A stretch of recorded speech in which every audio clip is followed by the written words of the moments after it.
This is the best point and shoot camera we have had so far, and I am here to tell you why.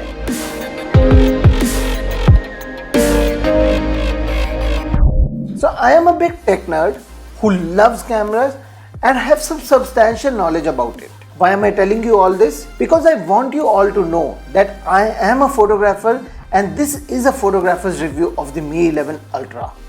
Hey guys, this is Sharan here from Mashable India, and if you guys are new to this channel, do hit the subscribe button and bell icon.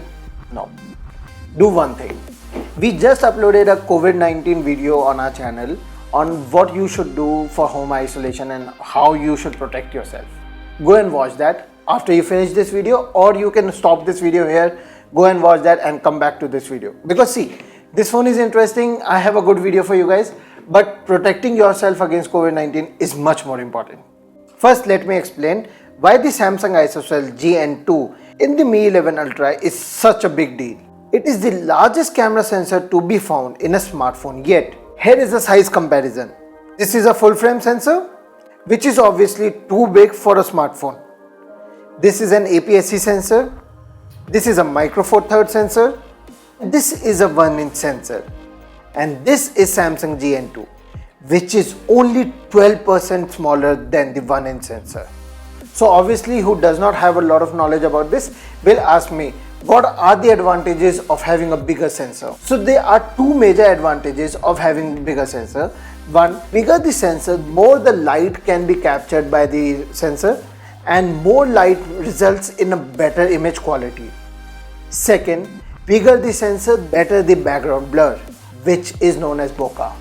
So better bokeh. Let me start off with what I was able to shoot with this phone in Delhi. I will only be talking about 3 low light photos so that the video is also not very long and you get bored, but I can show you how good the performance of this phone is. I will add exit data of each image inside the video so that you can cross check the details and have a better understanding. This image looks great.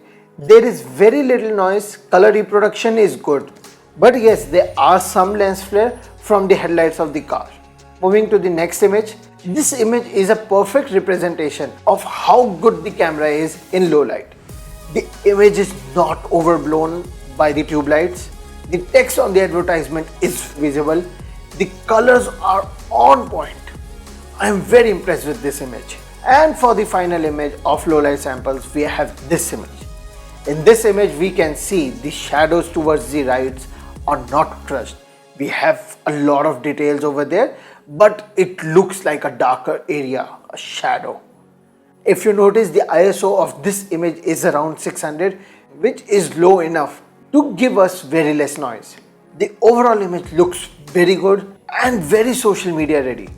Here are some more samples for you guys to have a look.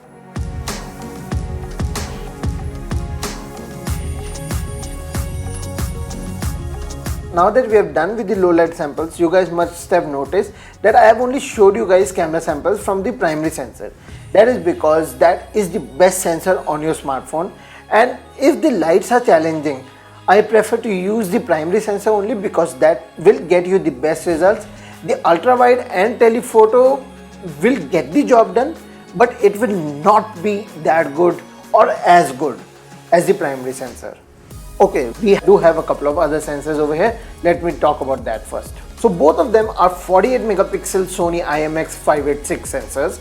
The ultrawide has a 128-degree field of view with an aperture of f2.2, and the third sensor is a 5x telephoto sensor with an aperture of f4.1 with OIS. Yes, the phone can also shoot 120x zoomed images. It's a gimmick.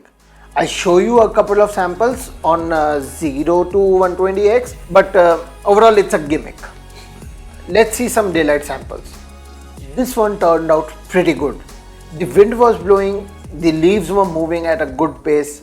Still, because the shutter speed is 1/455, the image is very sharp. Notice the green colors in this image. It is not oversaturated. The leaf is sharp but not over sharpened. And because of the huge sensor, the background bokeh is beautiful. See the fall off, it's creamy.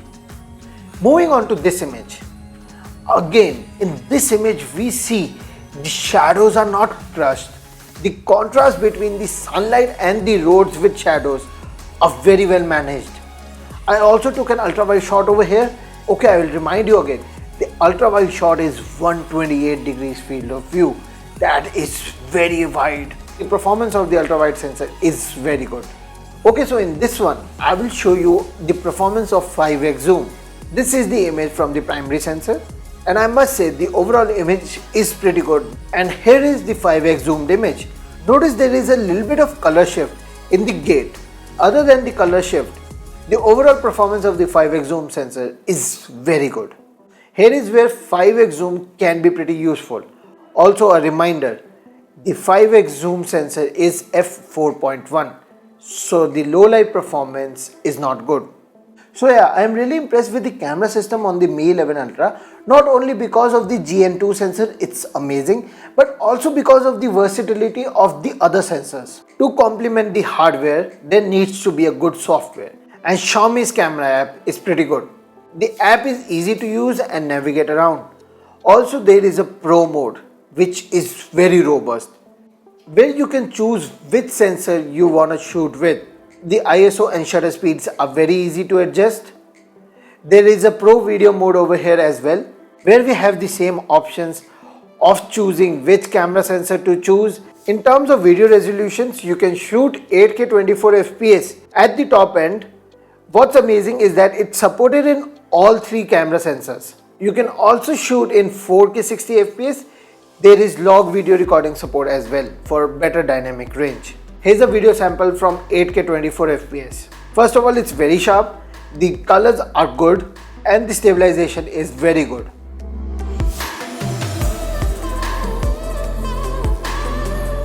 And here is a 4K 30 FPS video sample from this phone.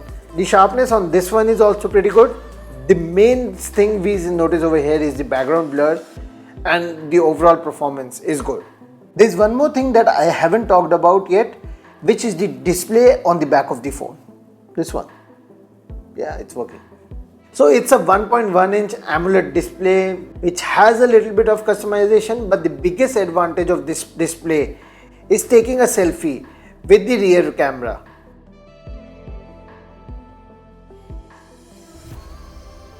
You can use the ultra wide angle camera in this mode for when we are allowed to gather around as a group. And for the temporary loner selfies, the primary sensor is too detailed. Here are some of my awkward selfies for you all to judge. Overall, I somewhat agree with Xiaomi that this is a super phone. The Snapdragon 888 with 12 GB of RAM and 256 GB of storage at 70,000 rupees is an amazing deal. Just look at the screen on this phone. It's absolutely gorgeous.